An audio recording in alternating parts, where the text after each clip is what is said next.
En ce temps-là, Marie rendit grâce au Seigneur en disant : « Mon âme exalte le Seigneur, exulte mon esprit en Dieu mon Sauveur. S'est penché sur son humble servante. Désormais, tous les âges me diront bienheureuse. Le Puissant fit pour moi des merveilles, saint est son nom. Sa miséricorde s'étend d'âge en âge sur ceux qui le craignent. Déployant la force de son bras, il disperse les superbes et renverse les puissants de leur trône. Il élève les humbles. Il comble de bien les affamés, renvoie les riches les mains vides. Il relève Israël son serviteur.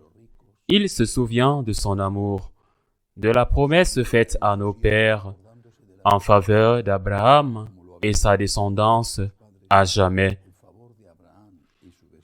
Marie resta avec Élisabeth environ 3 mois, puis elle s'en retourna chez elle.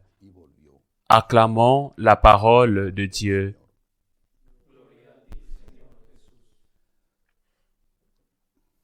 Il y a une dame qui m'écrit très souvent pour me gronder à chaque fois que l'homélie dure plus de 6 ou 7 minutes.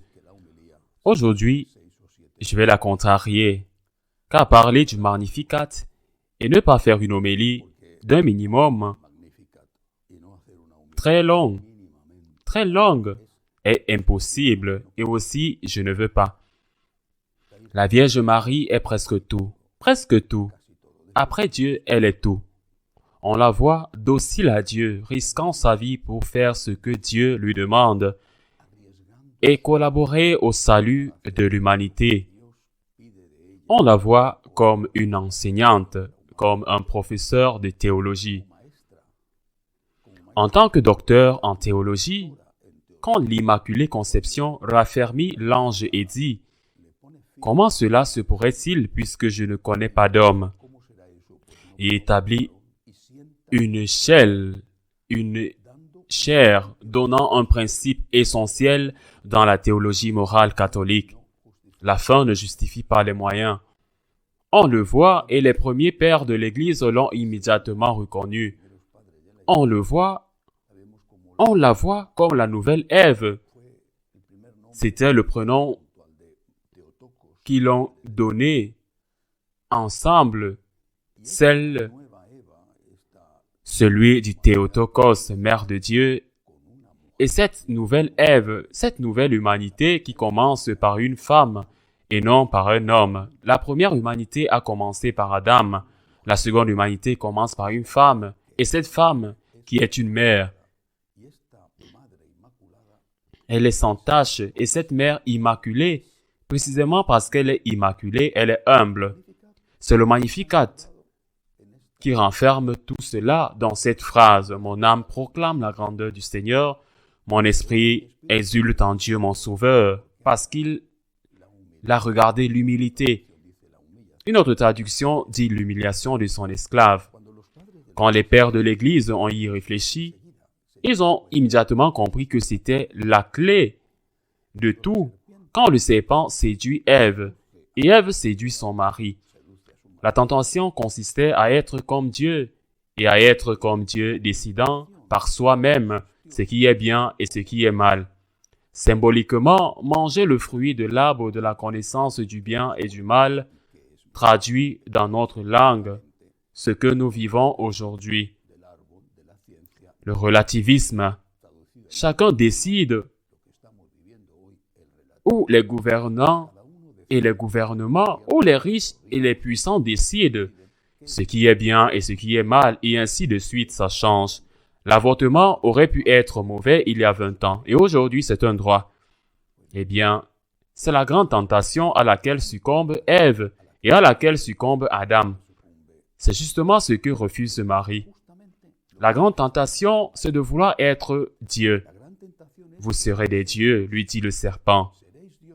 Lui dit le diable, vous serez des dieux.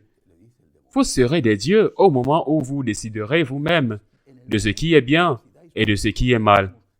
Vous serez des dieux. Quant au XXe siècle, un personnage comme Nietzsche, ou avec lui, Nietzsche qui parle du surhomme, ou Feuerbach avec lui, par exemple, le professeur de Marx, Ils disent que l'homme qui a sa morale en dehors de lui est une personne aliénée, est une personne qui est extérieure à elle-même. Il va dans la voie du serpent. Il savait parfaitement ce que ces pères du soupçon, engendrant entre autres la révolution communiste, ce n'est plus Dieu qui te dit ce qui est bien ou ce qui est mal. Et il ne te le dira pas, même à travers ta propre nature, car il t'a dit de créer.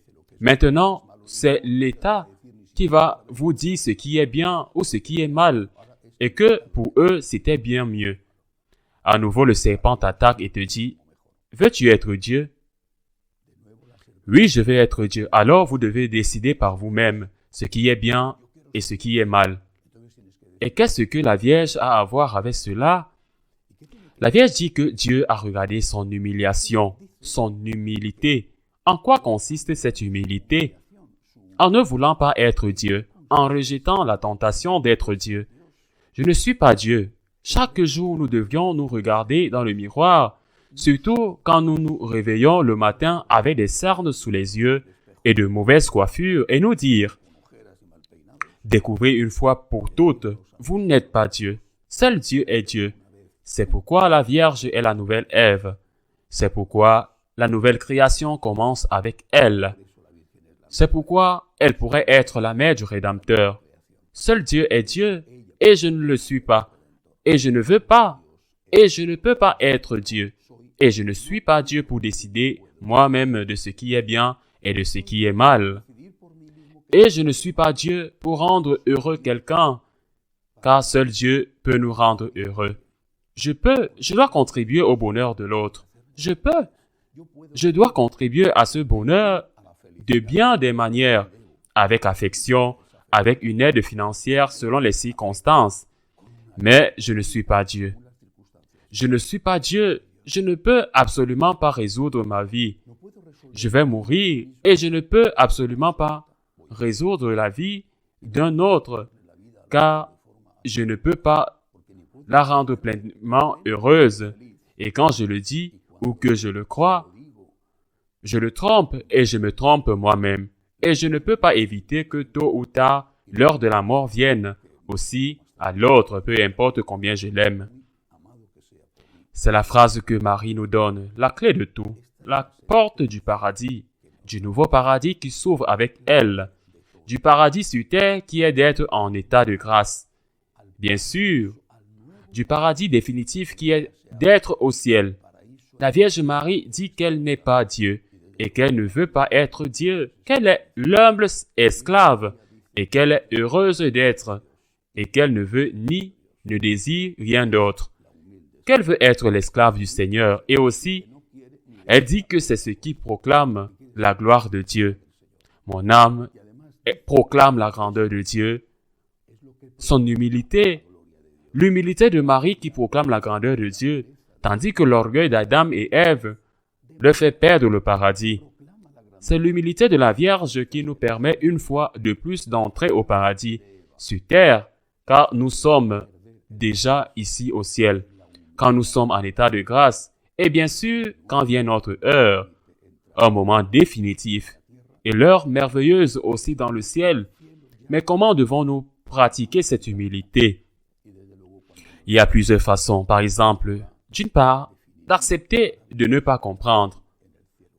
Combien d'arrogance est contenue dans cette phrase souvent répétée? Accepter ne pas comprendre. Ce que je ne peux pas prouver, combien d'arrogance et combien de mensonges ils disent qu'ils sont des scientifiques.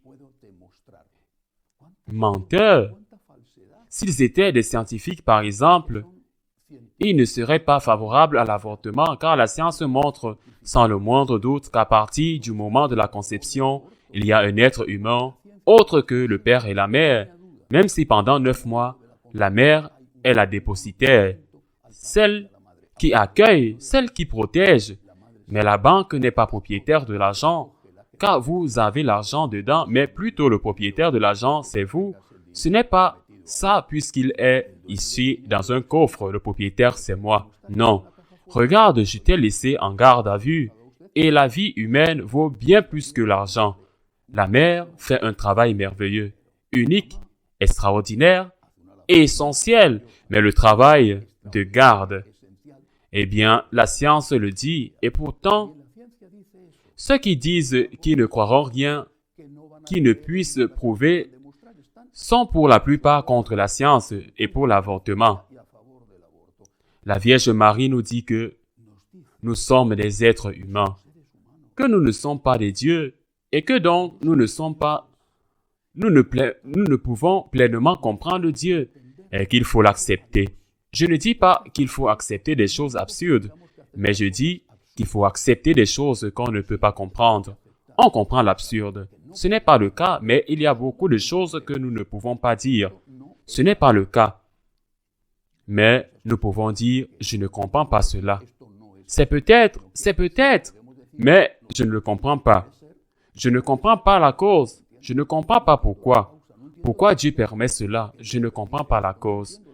La Vierge Marie est la nouvelle Ève, car avec l'humilité d'accepter de ne pas comprendre, avec l'humilité d'accepter de faire confiance à Dieu, d'accepter le mystère, c'est avec cette humilité qu'elle a marché sur la tête du serpent, comme dit la Genèse, et c'est ainsi que l'Apocalypse s'en souvient.